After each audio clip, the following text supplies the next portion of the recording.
The cabin had always been a mysterious, foreboding presence in my family's history. Nestled deep within the woods, it stood as a dark sentinel, guarding secrets that had been passed down for generations. My great-grandparents had built it, and over the years, tales of strange occurrences had become woven into its legend. I never paid much attention to the stories until the day my father handed me the old iron key. "You're ready," he said, his voice barely a whisper, eyes betraying an unease he couldn't hide. He was sending me, the youngest of the family, to spend a weekend alone at the cabin. The journey to the cabin was eerie. Dense trees pressed in on both sides of the narrow dirt road, and the silence was so profound that my own footsteps seemed to echo through the forest. By the time I reached the cabin, the sun was already setting, casting long shadows that danced across its weathered facade. The moment I stepped inside, a chill raced down my spine. The cabin's interior was just as unsettling as its exterior. Antique furniture, covered in dusty white sheets, lay shrouded in darkness. The air was heavy with the smell of damp wood and something else, something sickly sweet, like decay. I shivered but reminded myself that it was just an old building, nothing more. Night fell quickly, and I decided to light a fire in the fireplace, hoping it would chase away the creeping unease that had settled over me. As the flames crackled and danced, I tried to focus on a book I had brought with me, but the distant howling of wolves outside made it impossible to concentrate. I was startled by a sudden knock on the cabin door. I jumped to my feet, heart pounding, and cautiously approached the entrance. I opened the door to find nothing but the inky blackness of the woods beyond. The wind whispered through the trees, a sinister susurration that sent a shiver down my spine. I retreated back inside, trying to convince myself that it had been a trick of the wind, or perhaps a branch tapping against the door. But then, I heard it again, a soft, insistent knocking that seemed to come from all around me. My pulse quickened as I realized there was no logical explanation for the sound.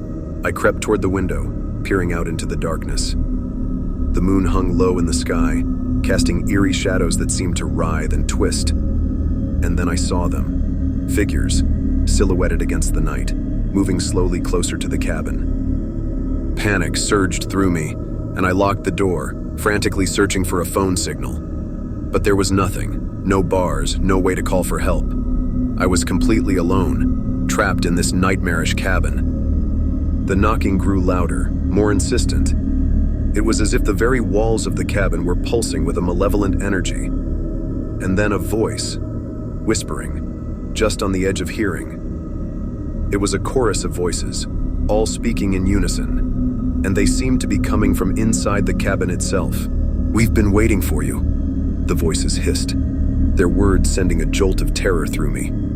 I stumbled backward, unable to tear my gaze away from the door, which was now rattling violently. In that moment, I understood the truth. The cabin had always been more than just a building. It was a gateway to something dark and ancient. My family had sent me here as a sacrifice, a way to appease the malevolent forces that dwelled within these woods. As the door began to splinter and crack, I realized that I was running out of time. I had to escape, had to find a way out of this nightmare. With a burst of adrenaline, I dashed for the back door and into the woods, leaving the cabin and its secrets behind. I ran blindly through the darkness, branches tearing at my clothes, thorns biting into my skin. But I couldn't stop. I knew that whatever lurked in the cabin was close behind, and it hungered for me. And as I fled deeper into the woods, I couldn't shake the feeling that I had only scratched the surface of the horrors that lay hidden in the heart of that cabin in the woods.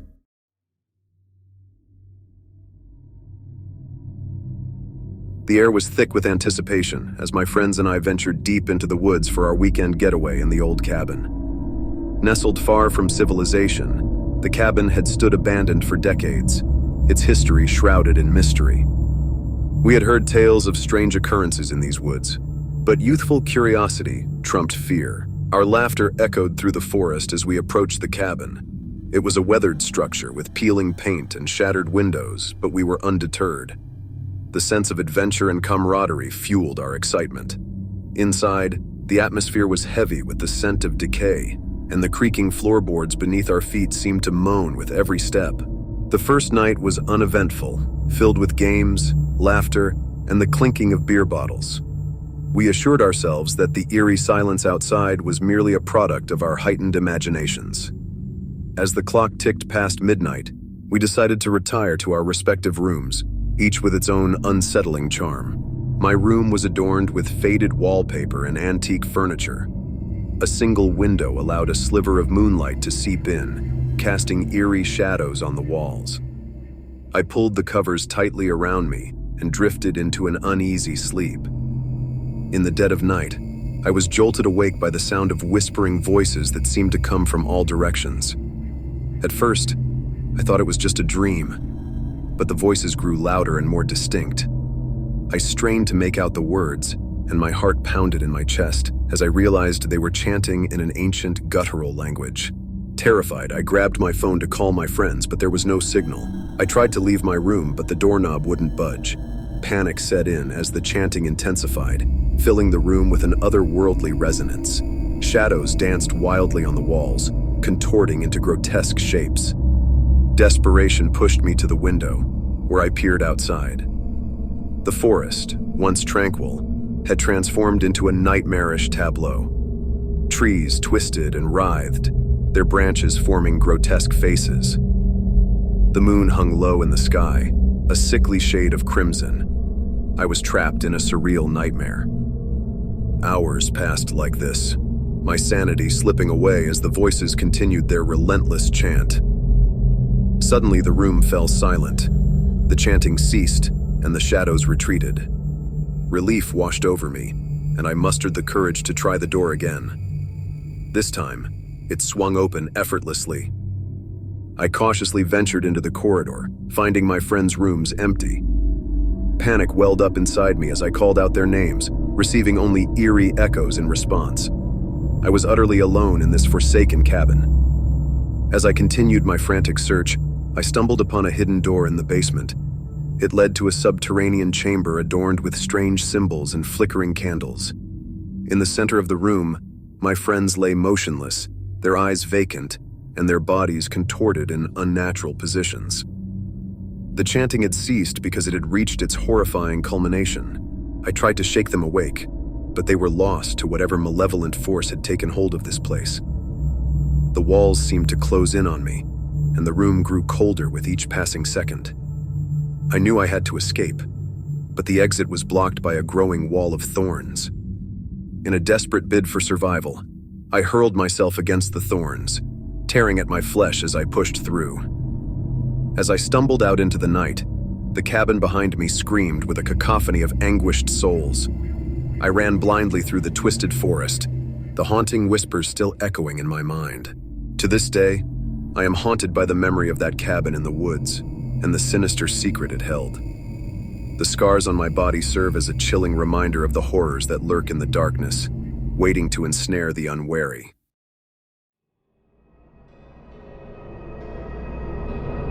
The cabin stood isolated, shrouded in an eerie silence that clung to the dense woods like a malevolent spirit.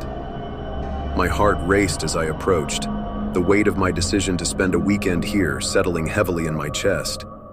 I had always been drawn to the thrill of the unknown, but now, as I gazed at the weathered timbers of the cabin, I couldn't help but wonder if I had made a grave mistake.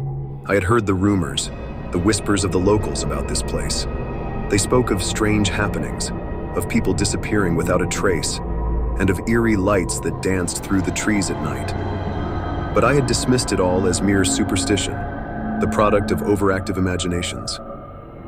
I was certain that a weekend alone in the woods would be the perfect escape from the stress of daily life.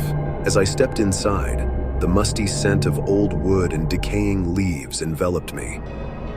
The cabin's interior was dimly lit, the only source of illumination being the feeble light that filtered through the tattered curtains.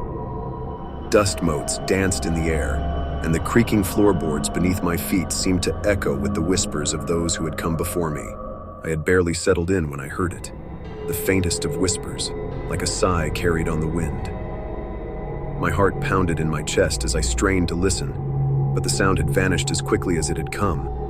Chalking it up to my overactive imagination, I decided to light a fire in the old stone fireplace, to chase away the chill that had settled over me. As the flames crackled and danced, I began to feel a sense of unease creeping over me. It was as if the very walls of the cabin were closing in, suffocating me.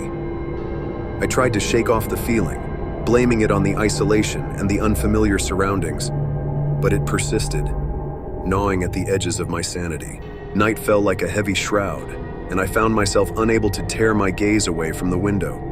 The forest beyond was bathed in an eerie, otherworldly glow, and the trees seemed to sway in time with the haunting melody of the wind. I tried to convince myself that it was just the moonlight playing tricks on my eyes, but deep down, I knew that something was terribly wrong. As the hours dragged on, the cabin seemed to come alive with strange noises. The whisper of footsteps in the hallway, the faint echo of laughter, and the chilling sound of a child's lullaby drifting through the air. My breath caught in my throat as I realized that I was utterly and irrevocably alone. Panic set in, and I fumbled for my phone, desperate to call for help. But there was no signal, no lifeline to the outside world. I was trapped, at the mercy of whatever unseen force inhabited this forsaken place. And then, as I sat huddled in the darkness, I saw them, shadowy figures moving in the periphery of my vision, their eyes gleaming with malevolence. They whispered my name, their voices a twisted chorus of torment, and I knew that there was no escape. In the cold light of morning, when the first rays of sun finally broke through the curtains, the cabin appeared as it had before, quiet and still. But the terror of that night would never leave me.